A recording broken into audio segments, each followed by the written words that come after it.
Hello, my friends. I am so glad you are here with me today. Take a moment. Look around you. Think about the women in your life. Think about your mother, your sister, your daughter, or a dear friend. Every year, on March 8th, the world stops to say thank you to them. We call this International Women's Day. You might see purple ribbons. You might see colorful flowers. You might hear speeches about equality and justice. But have you ever stopped to wonder, where did it all begin? Was it always a day of celebration and flowers? Or was it something different? Today, we are going to travel back in time. We are going to look behind the bright posters and the social media posts. We are going to find the real story. It is a story of great courage. It is a story of women who had very little, but who dreamed of a lot. Imagine a world where you work 12 hours a day, but you cannot vote. Imagine a world where your voice is not heard in the halls of government. How would that feel? Would you stay quiet, or would you stand up and speak? For a long time, women were told to stay quiet. But then, something changed. A spark began to glow in the hearts of women across the ocean. This is not just a history lesson. It is a story about hope. It is about the power of many people joining together to change the world. So sit back. Let's go back, far back. Let's go to a time before the internet, before modern offices, and before the rights we often take for granted today. Are you ready to hear how a few brave voices became a global song? Let's begin our journey into the past. To understand International Women's Day, we must look at the year 1900. Imagine you are a young woman living in a big city like New York or London. The air is thick with smoke from coal fires. The streets are loud and crowded. Life was very difficult for women then. Most young women did not go to university. Instead, they went to work in factories. These were often sweatshops. Do you know that word? It means a place where people work very hard for very little money in bad conditions. The factories were dark and dangerous. Women sat at sewing machines for 10, 12, or even 14 hours a day. There were no comfortable chairs. There was very little fresh air. And the pay? It was very, very small. Often, women earned less than half of what men earned for the same work. If they got hurt, there was no help. If they complained, they were fired. It felt like they were invisible to the people in power. Outside of work, things were not much better. Women did not have the right to suffrage. That is a big word for a simple thing: the right to vote. They could not choose the leaders who made the laws. They had no say in how their country was run. Imagine working so hard every day, but having no power to change your life. You pay taxes, you follow laws, but you have no voice. It feels heavy, doesn't it? It feels unfair. But even in the darkness of those factories, women were talking. They whispered to each other while they sewed. They shared their stories of tired eyes and empty pockets. They began to realize something important. They realized they were not alone. Thousands of other women felt the same pain, and together, they started to think of a way to fight back. The world was about to change, and the change was starting on the factory floor. In 1908, something incredible happened in New York City. The city was cold, but the hearts of the women were on fire. 15,000 women marched through the streets. Can you imagine that many people? They were mostly garment workers, women who made clothes. They left their sewing machines and walked out into the sunlight. They had 3 simple demands. They wanted shorter hours, they wanted better pay, and most importantly, they wanted the right to vote. They carried signs, they shouted slogans. They wanted bread and roses. This is a beautiful idea. Bread meant enough money to eat and live.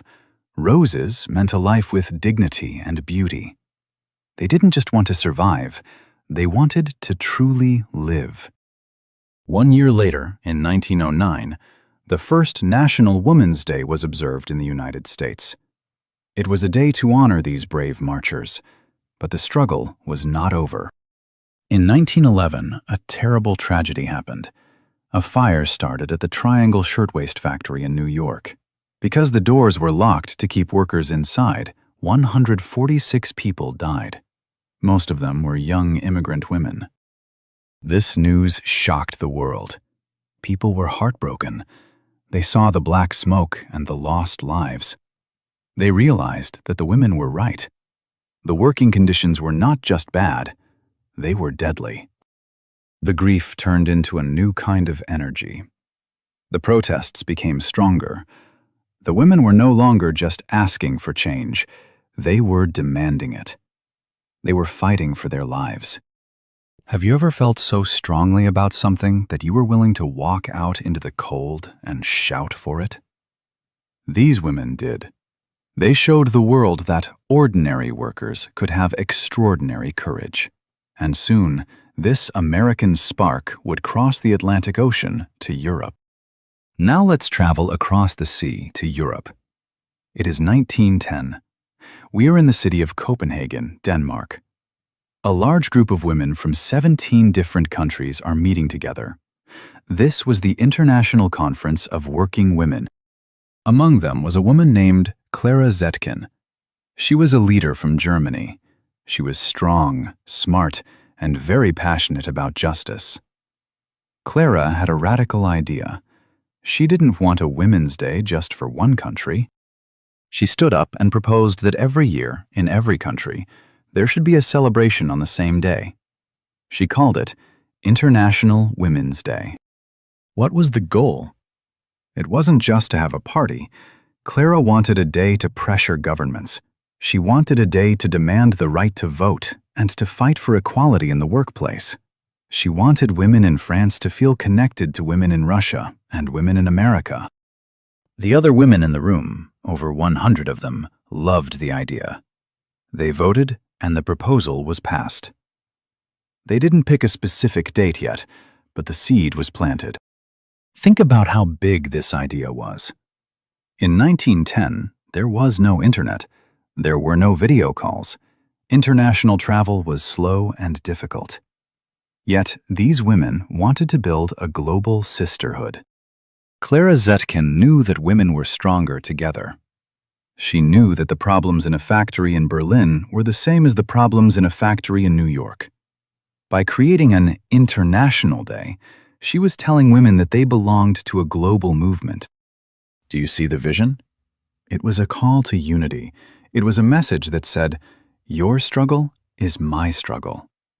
This idea changed everything. It turned a local protest into a worldwide mission, and very soon, the first international celebrations would begin. The year 1911 was a very special year. Because of Clara Zetkin's idea, International Women's Day was celebrated for the very first time. It happened on March 19th. In countries like Austria, Denmark, Germany, and Switzerland, something amazing occurred. More than 1 million women and men took to the streets. 1 million! Can you picture the crowds? In those days, 1 million people joining a cause was almost unheard of. They filled the town squares. They stood on wooden crates to give speeches. They wore their best coats and held their heads high. What were they asking for? Their main goal was the right to vote.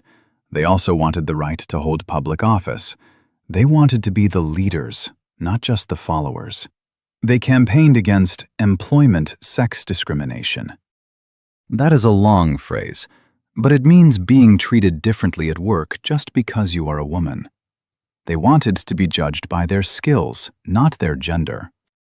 In these early rallies, there was a sense of joy and power.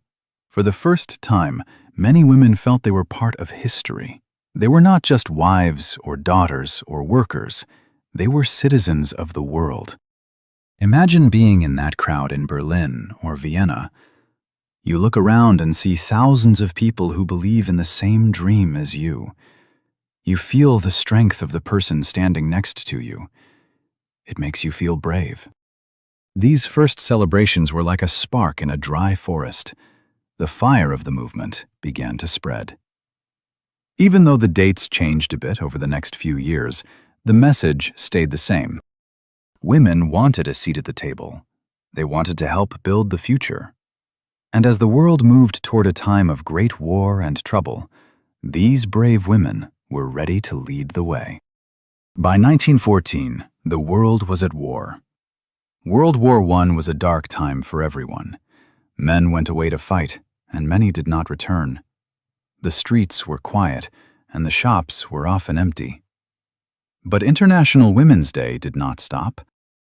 In fact, it became a day to protest for peace. Women did not want their sons and husbands to die in a war they did not choose. The most famous International Women's Day happened in Russia in 1917. The date was February 23rd on the old Russian calendar, which is March 8th on the calendar we use today. This is why we celebrate on March 8th now. In Russia, the people were hungry. There was no bread. The women textile workers in Petrograd had had enough. They walked out of their factories and started a massive strike. They shouted for bread and peace. They were tired of the war. They were tired of the starving children. They marched through the snow, calling for the end of the monarchy. Their protest was so powerful that it started a revolution. Just a few days later, the Tsar, the King of Russia, stepped down. The new government gave women the right to vote. This was a massive victory. It showed that women's voices could literally change the government of a giant nation. Think about that for a moment. A group of hungry, tired women started a movement that changed their whole country. They didn't wait for permission. They didn't wait for a leader to tell them what to do. They took action themselves. This is a very important part of the story. International Women's Day isn't just about being nice to women. It is a day born from revolution. It is a day that reminds us that women have the power to change history during the most difficult times. From the snowy streets of Russia, the message of March 8th echoed around the globe. It was no longer just a small dream. It was a global reality. After the Great Wars ended, International Women's Day continued to grow. In many countries, it became a popular holiday. In some places, it was a day for men to give flowers to their wives and mothers. But in other places, it remained a day for political protest. However, for a long time, there was no official global stamp on the day. That changed in 1975. Does that year sound like a long time ago to you? For many people, 1975 was a very exciting year. The United Nations, the UN, is a group where almost every country in the world works together. In 1975, the UN began celebrating International Women's Day on March 8th. 2 years later, in 1977, the UN General Assembly made it official. They invited all countries to proclaim a day for women's rights and international peace. This was a huge turning point. When the UN recognized the day, it became truly global. It wasn't just a socialist holiday or an American protest anymore. It belonged to everyone, from the mountains of Peru to the islands of Japan. The UN brought a new focus to the day. They started to choose a theme every year. One year it might be about education.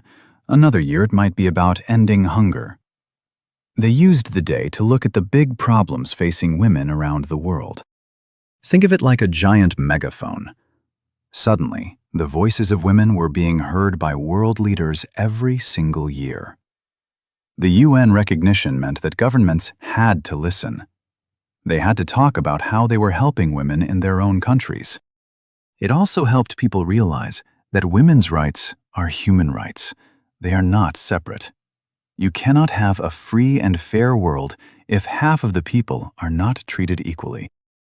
By 1975, The small spark from that New York factory had become a bright, official light for the whole world to see, but the journey was still not finished. So here we are in the present day. What does International Women's Day look like now? Over the last century, it has grown from a tiny flickering spark into a massive bonfire that lights up the whole world. You see it everywhere, from the glowing screens of our smartphones to the busy streets of our cities. In some nations, it is a national holiday. It is a beautiful day of flowers and gratitude, a time to pause and say to the women around us, "I see your hard work, and I thank you." However, beneath the colorful flowers and gifts, the spirit of activism still beats like a strong, steady heart. Today, we use this day to talk about modern problems that are still not fair. For example, we discuss the gender pay gap. Have you heard of this? It is the strange reality where a woman might work the same hours and have the same skills as a man, but she still finds less money in her envelope at the end of the month. We use March 8th to ask the world, why is the road still steeper for some than for others? We also celebrate the glass ceiling being shattered. Imagine an invisible ceiling made of glass. You can see the blue sky above, but you cannot reach it. Today, brave women are breaking that glass. They are becoming prime ministers, leading scientific discoveries, and running giant global companies. But IWD is not just for the famous or the powerful. It is for the quiet heroes, the mother working 2 jobs to feed her family, the girl in a remote village fighting for her right to go to school, and the woman who speaks up when she sees someone being treated poorly. In our digital age, the world is more connected than ever. With a single hashtag, like #InspireInclusion, a woman can share her story with millions in an instant. This day reminds us that as long as one woman is silenced or treated unfairly, our collective journey is not finished. It is a bridge between the pride of our past and the bright hope for our future. We have traveled a long way together today, haven't we? We started in the dark factories of the 1900s. We walked through the snowy streets of Russia. We saw the halls of the United Nations. What is the lesson of this long story? The lesson is that change doesn't happen by magic. It happens because people, just like you and me, decide that things should be better. The women who marched in 1908 didn't know their names would be remembered. They were just tired and brave. They chose to speak when it was dangerous to speak. They chose to hope when things looked hopeless. Now it is our turn. The fight for equality is not a women's issue, it is a human issue. When women are educated, communities are stronger. When women are healthy, families thrive. When women are in leadership, we see new solutions to old problems. So, as we finish our story, I want to ask you a question. What can you do? You don't have to start a revolution. Change can be small. It can be supporting a woman-owned business. It can be teaching your children that boys and girls have the same potential. It can be listening to the stories of the women in your life. International Women's Day is a beautiful reminder. It reminds us that we are all connected. It reminds us that your voice has value. The story of this day is still being written. Every time you stand up for what is fair, you are adding a new sentence to the book. Every time you help a friend, you are making the light a little brighter. Let's look forward with hope. Let's work for a world where every girl can dream big and every woman can live with dignity. The road is long, but we are walking it together. Thank you for listening to this story. Thank you for caring about the journey. May your March 8th and every day be filled with the spirit of bread and roses. Until next time, keep dreaming and keep believing in a better world for everyone.